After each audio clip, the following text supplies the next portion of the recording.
Hello, everybody. Welcome back to the Coach Potatoes. Anthony, TJ, Ben. Thank you for joining us for our Sweet 16 episode. He is not 16. He is 27 like the rest of us. It is our 16th episode. Was that up for debate? It was. I've seen some comments. Question. My arm around you. It's very weird. Doesn't that say more about you than it does me? It doesn't. Because you're allowing it to happen.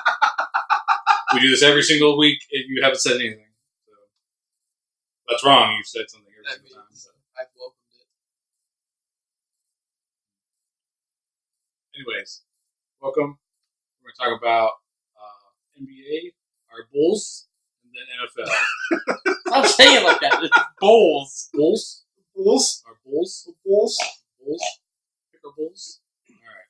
Anyways, NBA. Starts off. Okay. All right. So, right now, roughly, a third of the way through the season? 82 or so. was the record. So, 23-9, 20-9. So, roughly, give or take a little bit, depending on their schedules and whatnot. So, right now, I think it's really kind of looking like, in my opinion, Toronto is kind of the team to beat in either conference. I think they're looking like some geniuses for getting Kawhi. Even if it may be a one-and-done type thing. They're looking pretty smart for getting that move done. He's been hurt a little bit. So he's missed a couple of games. But overall, they're 23-9. Milwaukee's no slouch, though. They're 20-9. Just game and a half back. Giannis be Gammon. Giannis be Gammon, we say. Yeah, they're looking good. The Pacers are a little bit better than I thought they would be coming into the season, that's for sure. Philly's kind of where I thought they would. I figured Boston would be more in contention than they are. Yeah, just with the talent they have. It's been kind of a weird season because Toronto's playing good because Kyle Lowry's playing good, but every time he makes the playoffs, he just becomes like shit. So we'll have to see if there's a difference between regular season Kyle Lowry and postseason Kyle Lowry. So obviously Kawhi being there helps, but Kawhi's basically gonna have to guard Giannis. He's gonna have to guard. I mean, the problem is a lot of these teams, like, is he gonna guard Giannis? Probably not. No. Is he gonna guard Embiid? Probably not. He probably guards Hayward on Boston, which is fine, but he can't guard him. He can't guard him and Kyrie. So it's going to be in 7-game series. Can the rest of Toronto step up? And previously, Kyle Lowry has not been able to do that. And I call him out because he's probably the best player. Yeah. You know who's not going to have to worry about that? Is the fucking Bulls, because they suck ass. God. I'm a Bulls fan, but holy balls. They are terrible. Yeah, I think all the teams that aren't in the playoff hunt right now are pretty much teams I thought they'd be, with the exception of I thought Washington would be kind of in the playoff conversation. Just with Wall, Beal. I mean, they did just get Ariza. Yeah, I'm not sure that's that big of an impact trade, though. Yeah, but he's good on defense, and they should be better than Charlotte. I don't disagree with you there. I think they should be better than Charlotte. I think they should be, at least, I don't think they're going to win the East, but they should be in the playoff conversation. But I think 2 games off, 6 on the places. They have plenty. I think when it shakes out, you'll see probably Toronto. Maybe Milwaukee stays there, but I'd have a tough time believing Toronto, Philly, and Boston are 1, 2, and 3 this season. I don't know, man. The Bucks are the real deal. They're a good team. They are solid. But I do agree with you. I think Boston will be in the top 3. I think they will climb.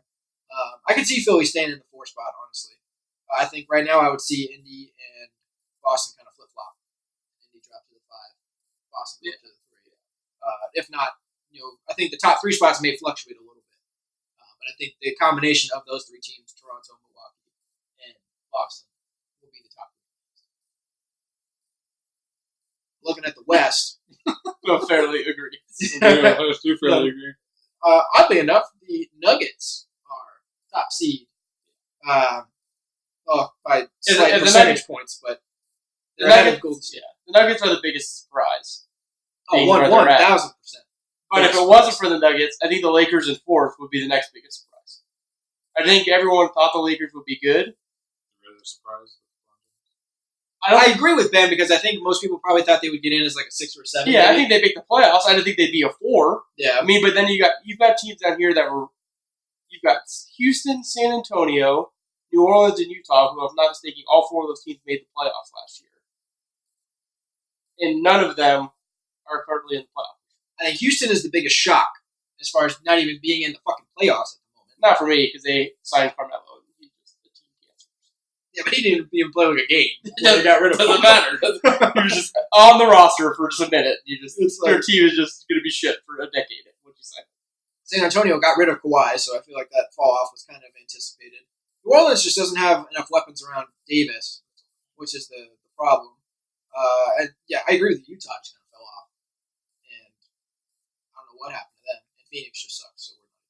I mean, who the fuck's still on the Clippers? DeAndre Jordan? No, he's in Dallas now. Yeah, I don't even know who's on the Clippers. And they're in contention. I couldn't tell you either. Dallas is fucking, what's his name? Just incredible. Luka Doncic? God. He's like the first good European since like Porzingis. Porzingis. And that dude, He's okay. Porzingis is pretty good. I wouldn't say he's good. And Giannis.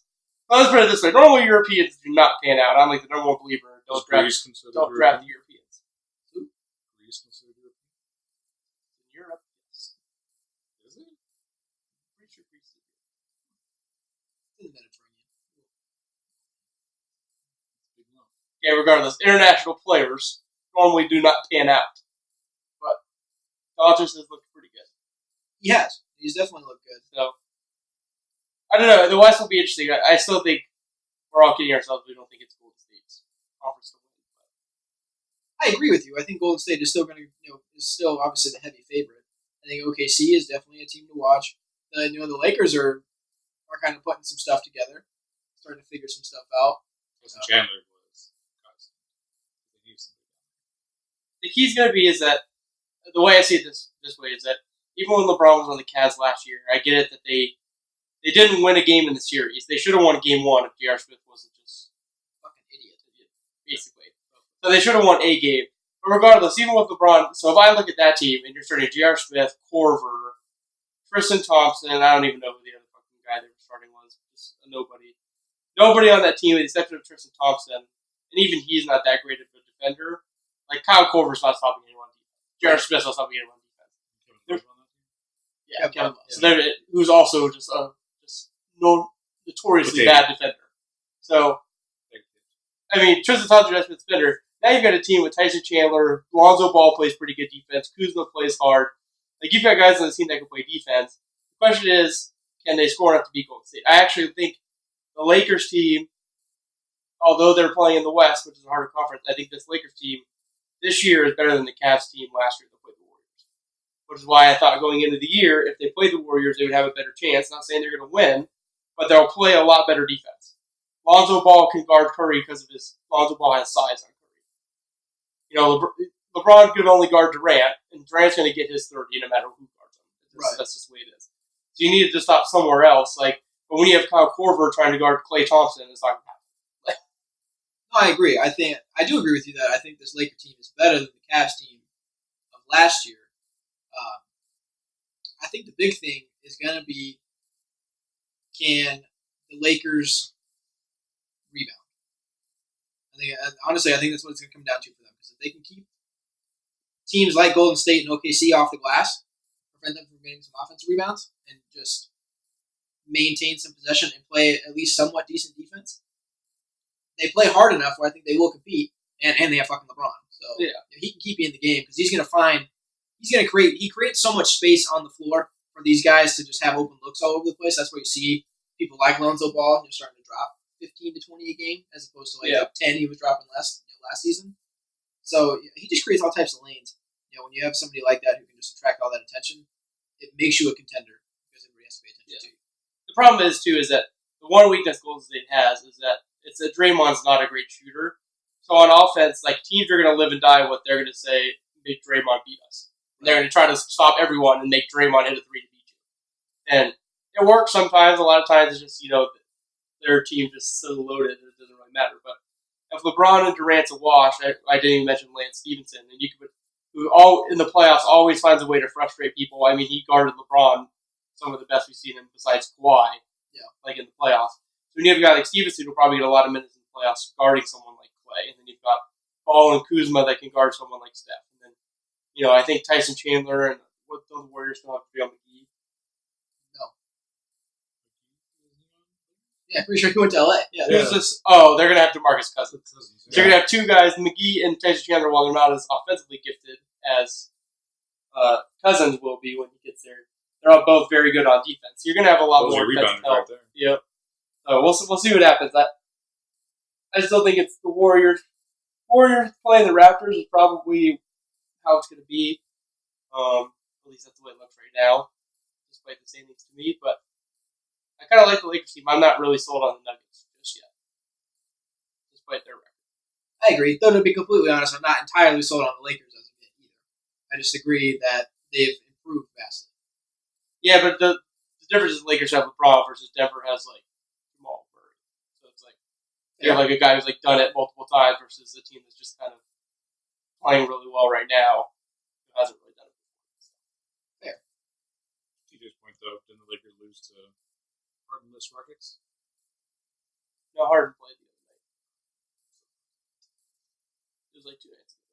Well, that's the other thing to kind of take into consideration too in the West is that the Rockets probably will get out of this whatever state it is that they're in right now and find themselves back in the playoffs. Which any team with CP3 and Harden on it isn't necessarily a team you want to get matched up with. Yeah.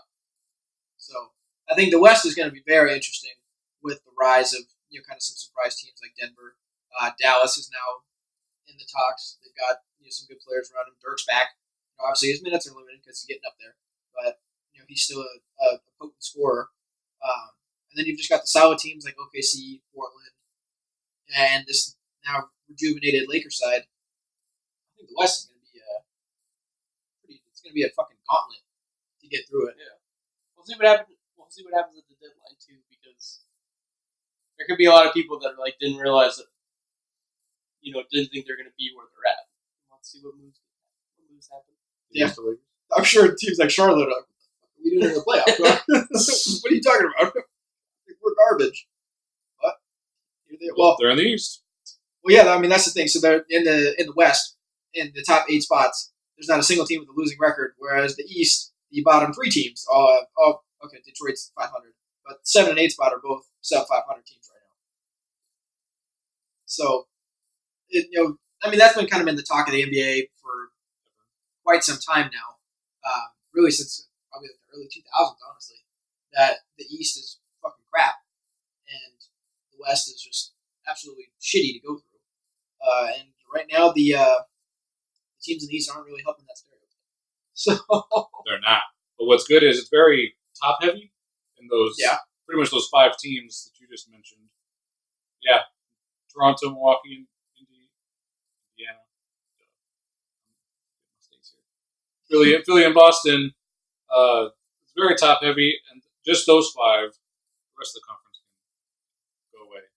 It makes it important though that you don't want to be that 4 to 5 because you don't want to have to play someone that's kind of in that top 5.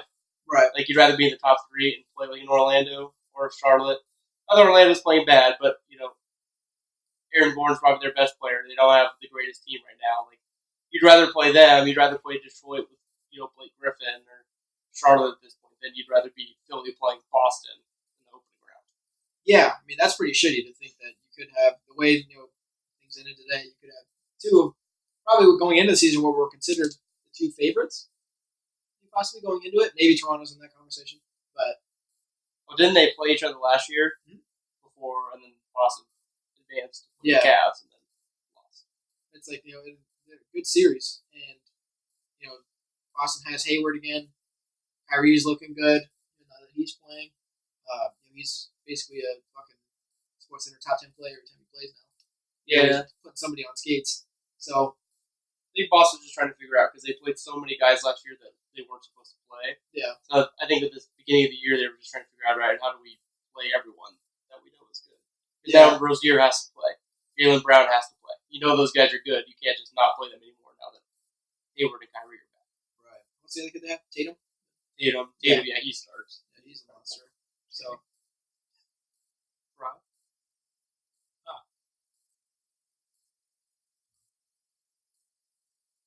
Don Fry. Once?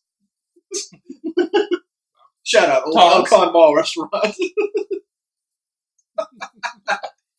All right. So yeah, well, I mean, obviously it's early in the NBA season. We're not even at the halfway point or anything. But it's already been interesting. I think there's already been some surprise things that are been going on, and probably will continue to happen. Honestly, just because it seems like everything's a little bit inconsistent right now.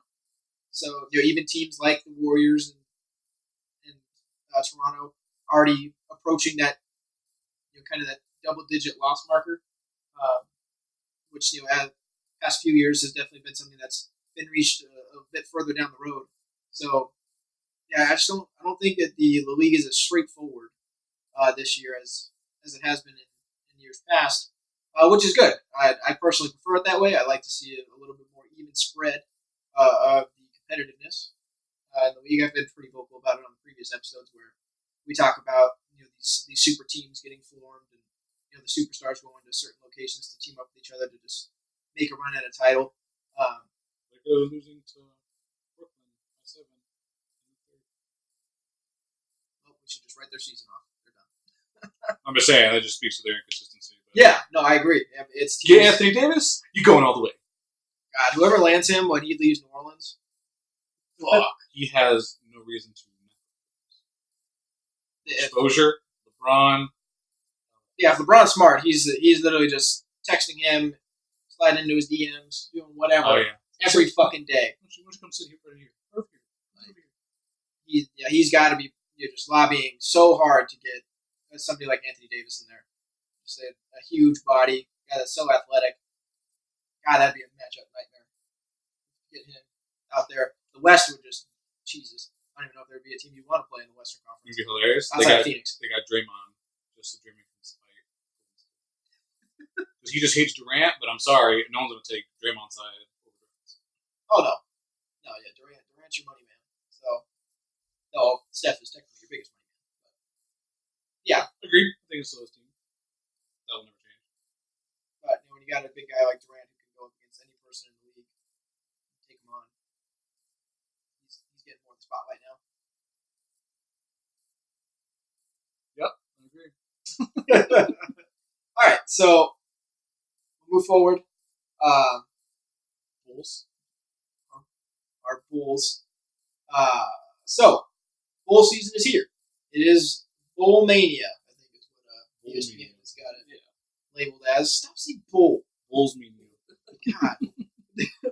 So, us three, along with a bunch of our other family friends, 23 are in a big pool for all the picks. So we all picked all the games, just straight up, just winners.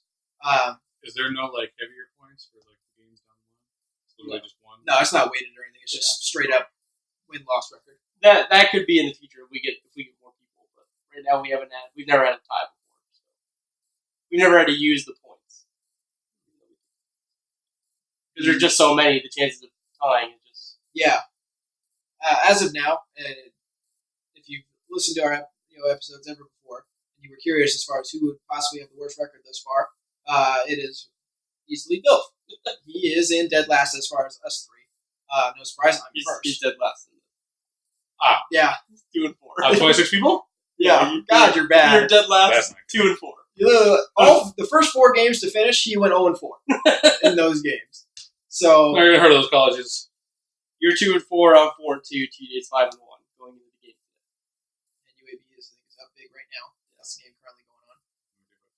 You both picked UAB. I picked. Yeah. So Ben's a dumbass. But it's winner take all, so when all these guys win as much money as me in last place, 0, they can suck it. So that is not happening. And you've heard, me and Bill agreed to this in a text, and you're going to hear it now in the episode. If either of us wins, Wrong. the other Outright is going wins, to eat, not just over each other. Yeah. They have to win win the the entire whole pool. thing. The other will eat a habanero pepper on the episode that follows, the end of the Bull season. Did a 2. Well, technically, Ben didn't agree to anything. He agreed. That means that if I win, then you both have to do it. Yes. Yeah, I agree. If one of us three wins, the other two has to eat a habanero pepper on the episode. Now I'm just rooting for TJ not to win. Because I don't even care if I win. I just don't want either of you to win. Yeah. You're not going to win. So you want to win. Yeah, I mean, I'm really only concerned about Ben sneaking in I'm not concerned whatsoever about Belf. That is why I offered the deal. I think we all picked Alabama, right? So let's go through it. Did we all pick Alabama Clemson? Yes. And then we all picked Alabama to win. Yep. So it's all the games before the title games, or the playoff games, that are going to decide it. Although I was kind of pissed off because I know I picked Stanford and it came out that Bryce Love is going to play.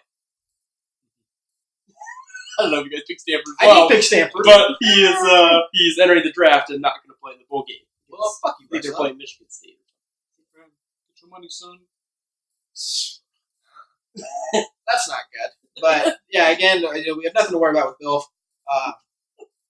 We will... That's what you get for picking ASU, too. Yeah, fuck you. No, they're picking ASU.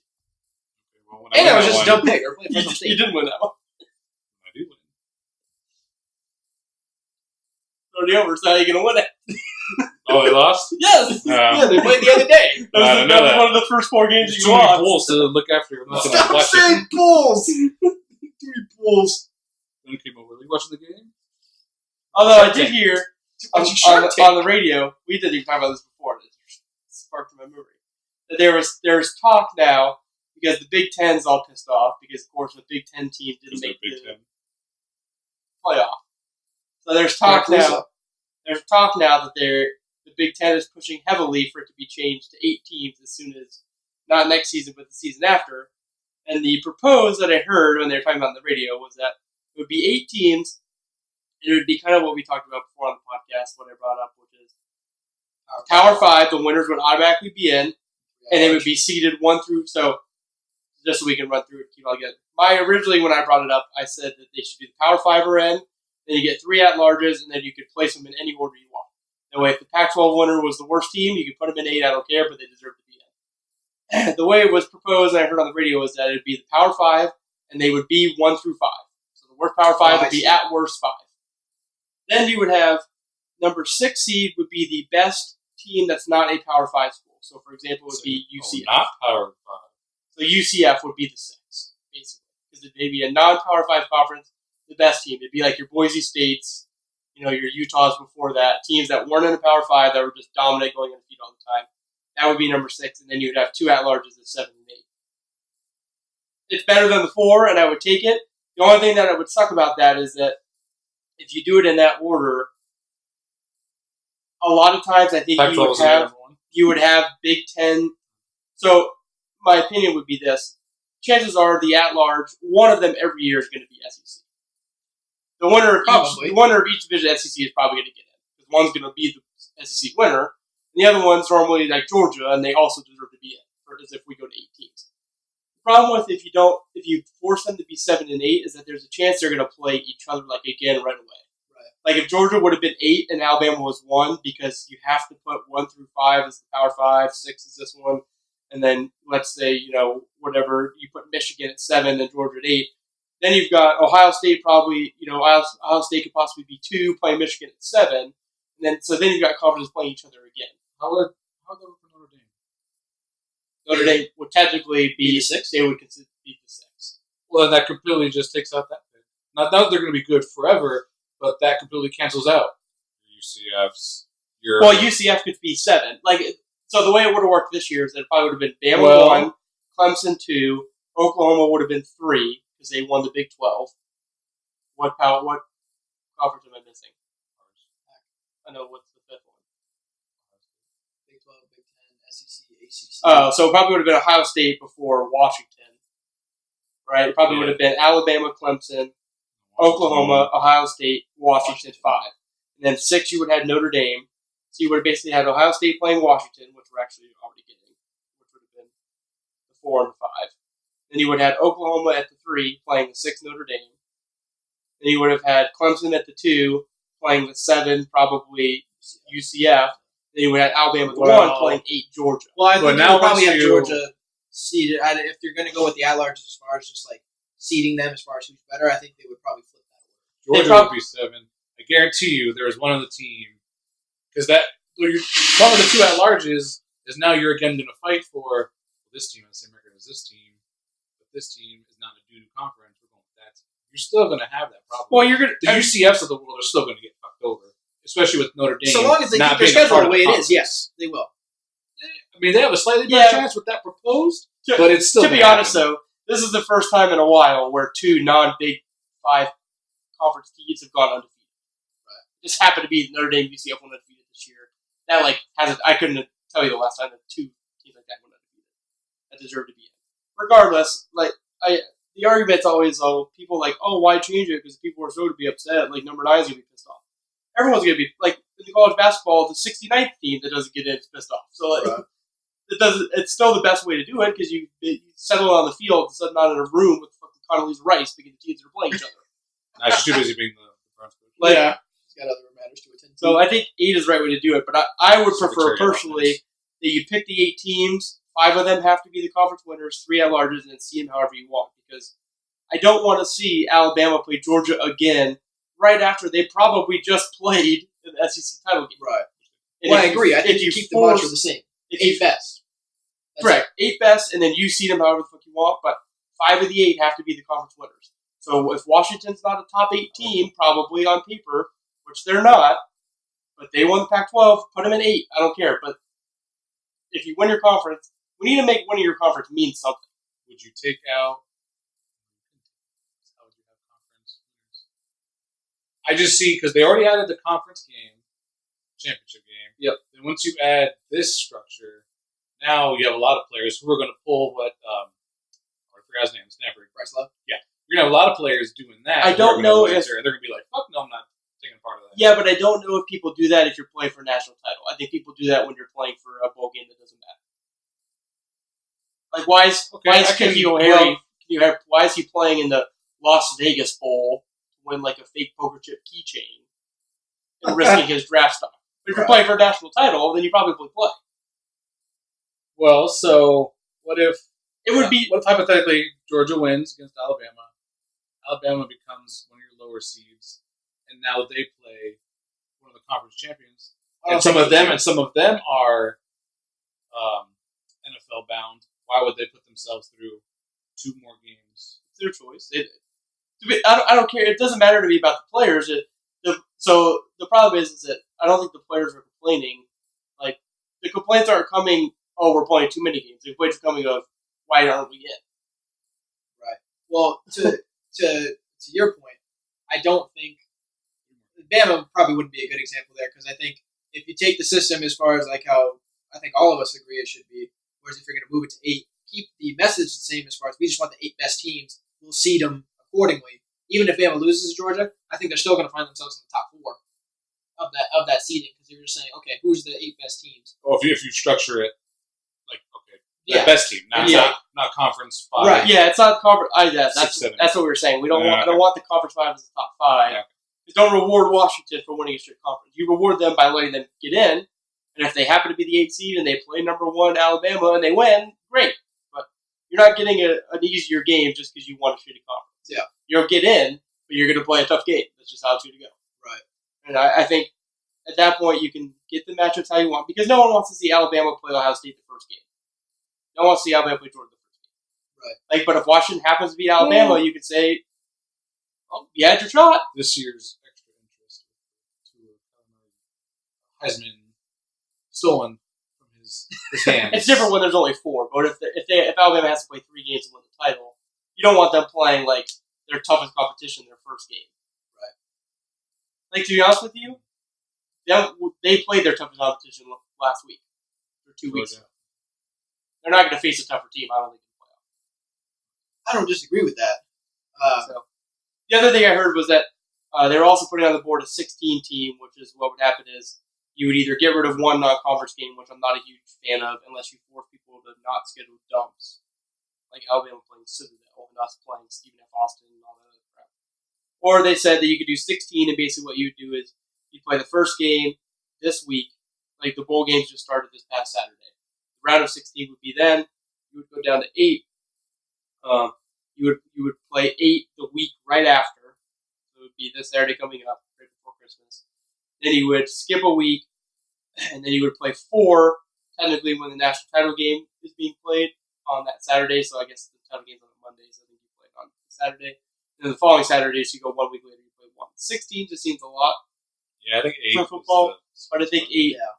I think 8 needs to be the number that I don't know, I think 8's the magic number. I think and obviously it's always going to be an imperfect system.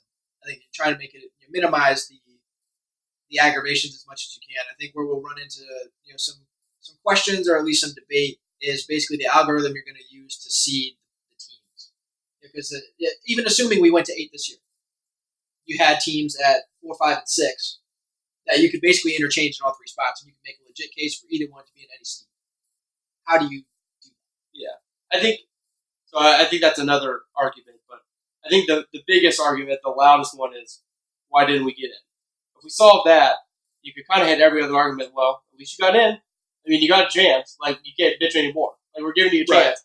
Right. Like, the whole point of the tournament is that even if you don't play Alabama yourself, you're going to have to play a team that on a day was better than Alabama if Alabama happens to lose. Right. So regardless, that's viewed as you're a better team than Alabama. So it doesn't really matter who you play. I think at that point the reason I like you get to seed them however you want is because at that point just make it fun for us. Like we like to see Michigan, Ohio State, but the playoff is there for us to see Michigan play other teams. They play Ohio State every year.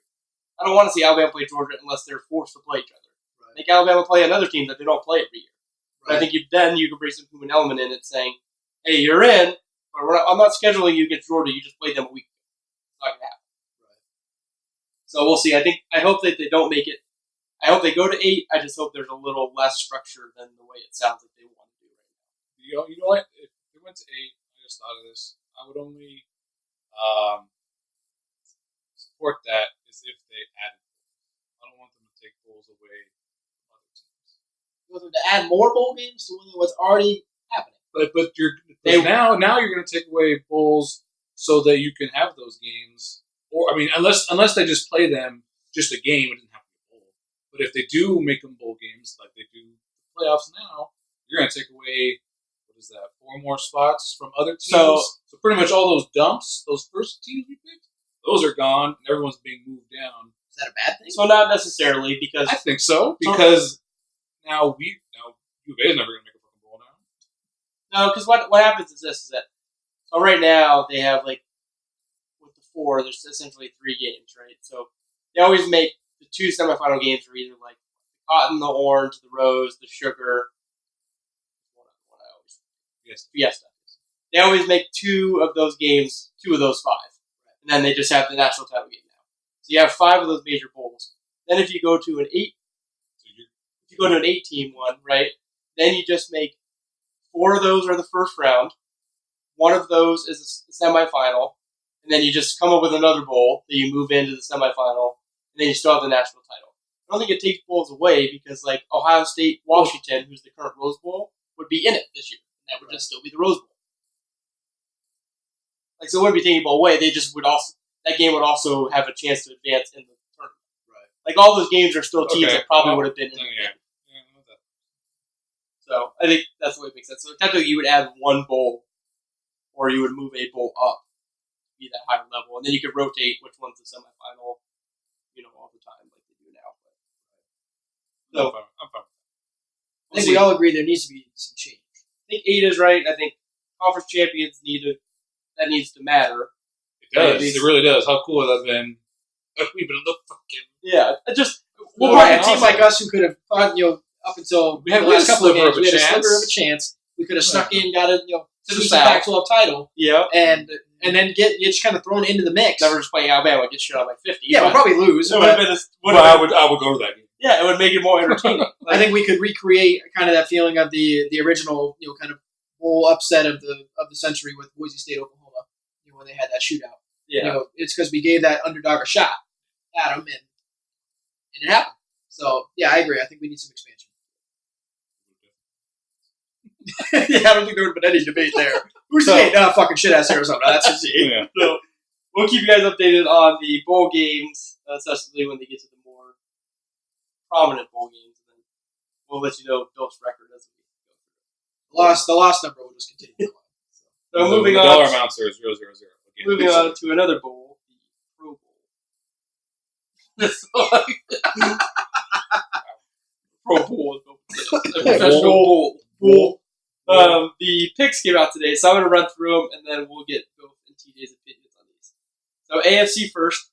AFC quarterbacks were Mahomes, Philip Rivers, and Tom Brady. That's cool. We're talking about this before. He doesn't like the Brady pick for the year he's having. Brady did tie a record with having the 14th Pro Bowl selection that ties him with Peyton Manning, Tony Gonzalez, Bruce Matthews, and Merlin Olsen as the only 5 players with 14 Pro Bowl selections. He didn't deserve it this year. Sorry, folks. He didn't, and I do agree with you that I think Andrew Luck probably deserved it. But I mean, Brady was. If I'm thinking about the quarterbacks of the AFC, Brady's probably 4. Like Brady was that's why I probably asked 4. who would you put over him. Andrew Luck. I agree. That was Maybe- someone I didn't. Like, so if we go by division, you're not putting Keenum, you're not putting Carr. The other 2 in the West are already in there. You're not putting Flacco, Lamar Jackson. You're not putting Baker. You're not putting Dalton. You're probably not putting Roethlisberger. He is on the same level as Brady. You're not putting Tannehill. You're not putting Darnold, McCown. You're not putting Josh Allen. You're not putting Mariota. No. Derek Anderson.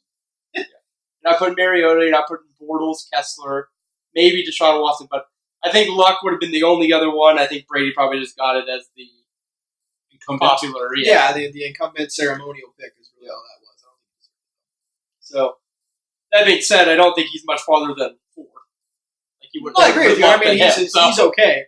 It's just I just don't. Luck probably did deserve it just for the year he's having after what he went through. If it makes you feel better, once one of those 3 are in the Super Bowl, Mahomes, Brady, Luck will probably sneak in. Probably. True. So there you go. That's probably there's justice in the the world. ceremonial. Pick Brady, knowing he's probably gonna make the Super Bowl. He won't play in it, and then we'll just let someone else play it. So you get 2 for 1. Then you got running back James Conner, Melvin Gordon, Philip Lindsay. Philip Lindsay also I undrafted. actually agree with all 3 of those. To be honest with you, Running backs in the AFC. Connor's been lighting it up, and Lindsay's having a fucking great year as a rookie. What's going to happen though is that Yeah. Connor's still kind of hurt, so I wonder if he plays. Gordon's banged up. Does he play? Depending on how far the Chargers go. I doubt either of them will play, but The other thing is like they what deserve the selection. it's kind of like the AFC though. Like who else do you pick? Like you can't pick Hunt now. Like Hunt would have been it for sure, but obviously that whole thing is ruined. You're not putting any Raiders running back. You're not putting any. I mean, Lindsey's already there. Yeah. So I'm trying to think. Sony Michelle? If he didn't get injured, yes, he he did probably get would have injured. The been. No, problem you're with him is that he's like now they've got Burkhead and James White, so like he's really just. Well, Burkhead was out for the majority of the season. It was really Michelle, aside from White coming out of the back to receive, Michelle was their running back, period. He was their starter, he was their finisher. James White was just pretty much between the end zones. Sneak pick, if one of these guys doesn't make it in. Don't even fucking say If Derrick Derrick Henry. Henry lights Don't it up even this week. fucking say Derrick Henry. If Derrick 2 games! Okay, but I bet you at the end of the 2 year games. he might have more yards and touchdowns than Sony Michelle. When you look at it for the year, I haven't looked at he had I haven't 6 looked at touchdowns last 2 games. I don't think Michelle's had 4 all year. Look that up while I keep reading these. Look up Michelle's stats compared to Derrick Henry. I bet you they're eerily similar. And Similar. Derrick Henry's got 2 games to continue on this trend of just absolute fucking dominance. We look at Look at Michelle. All right, so The I'm going to Titans run are through these. I'm going to run through the ones that you guys don't really care about. Fullback was Anthony Sherman. No one really cares. For tackle was Taylor Lewan, Alejandro Villanueva, Eric Fisher. Guard was David DeCastro, Marshall Yonda, Quentin Nelson. Centers were Marquise Pouncey and Mike Pouncey, the brothers. I don't have any complaints on any of those. Tight end in the AFC, Travis Kelce, Eric Ebron. Any complaints? Ebron's had a great year. Yeah, so He's got like 12 touchdowns. Kelce's no Gronk, I think he's had a down year, but he could get in if one of these teams plays. Wide receiver was Bill's cousin, DeAndre Hopkins, Tyreek Hill, Antonio Brown, and Keenan Allen. I have a beef with Keenan Allen, not that I think he's a great player. I think Juju Smith-Schuster's had a better year in the AFC. I agree with that. But I think he was not picked because you picked Antonio Brown. You don't want to choose the receiver on the same spot. Keenan Allen's great. I just don't think he's had that great of a year as he's used to. But not that I watch all the Chargers games. It's taking a long time. What the hell are you doing? Well, I couldn't find it on ESPN. Maybe I'm just stupid. But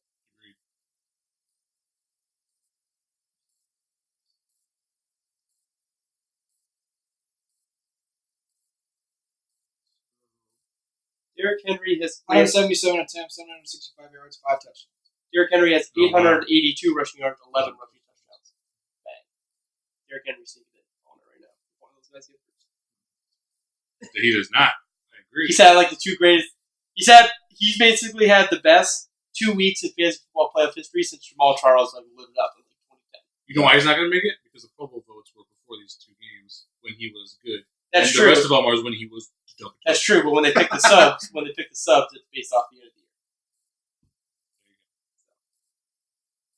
But we're fine with D-Hop, Tyreek Hill, Antonio Brown.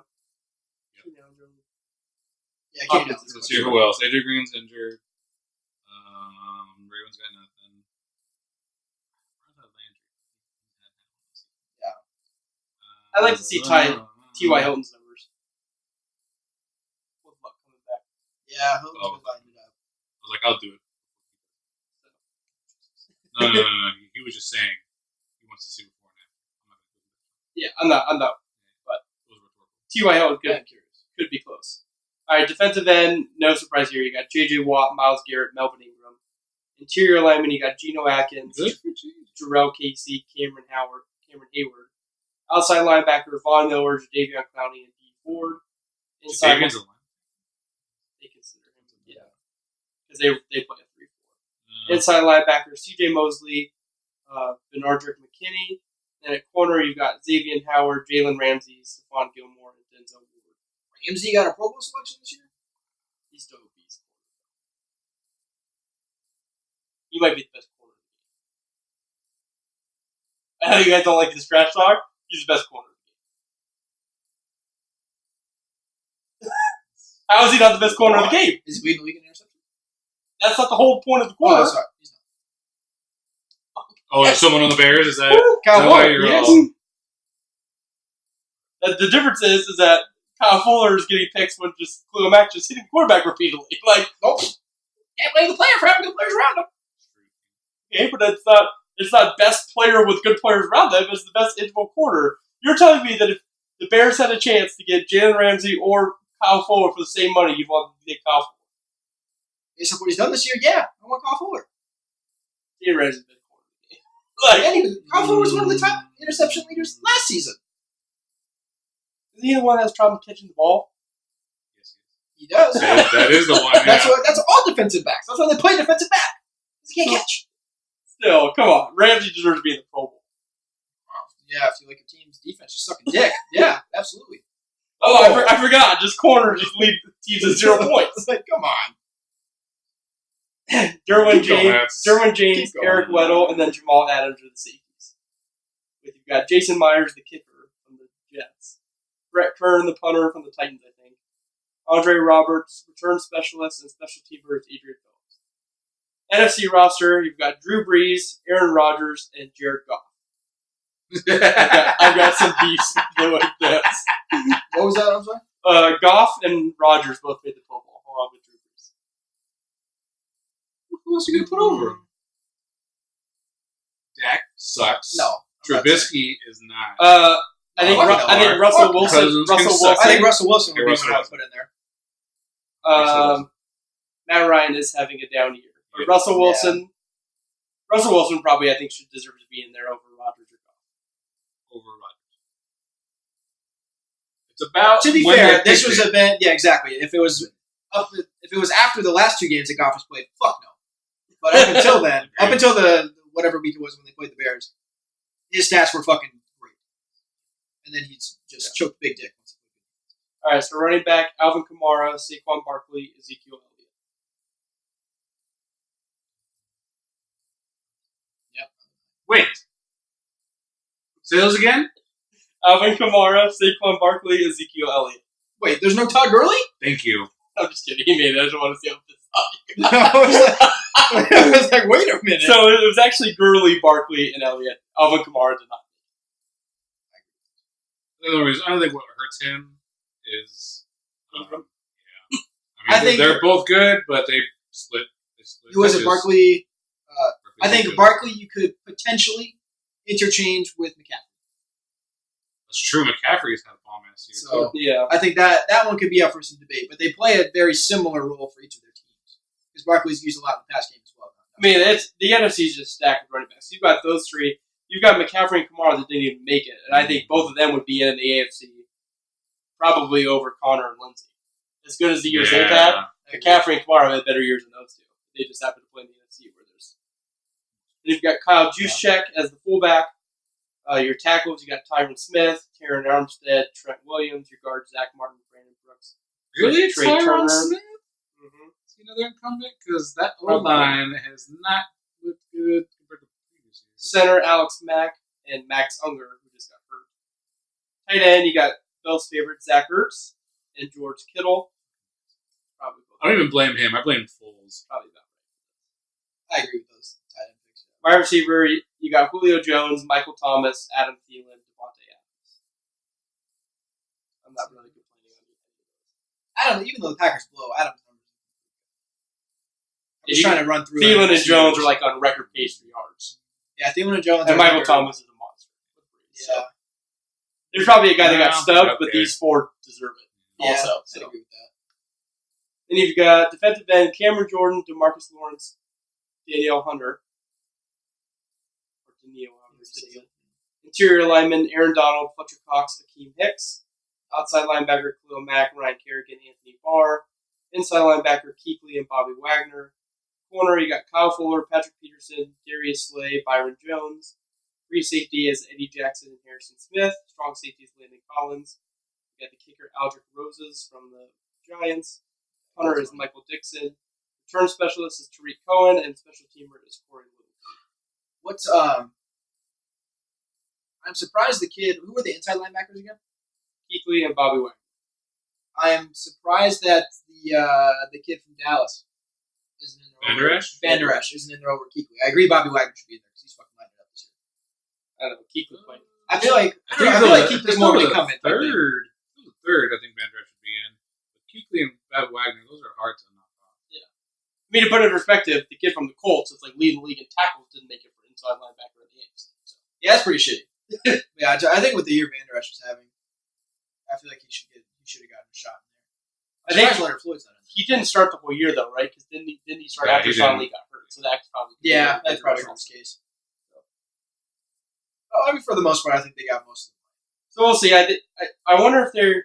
I thought they do the thing where like they do AFC versus NFC still, or don't they do some dumb shit where it's like all retired players like draft whoever was picked and Well, because Urlacher was one of them this year. oh yeah. So it's gonna be one of those things too where there in the Pro Bowl there's like 87 quarterbacks because like Rivers and Brady's not gonna play even if he does make the Super Bowl. He's old, so he's not gonna play. And then Rivers made the Super Bowl, so he's not gonna play. So it's like you have like 6 quarterbacks. And Yeah. just like everyone makes the fucking Pro Bowl. It seems like so.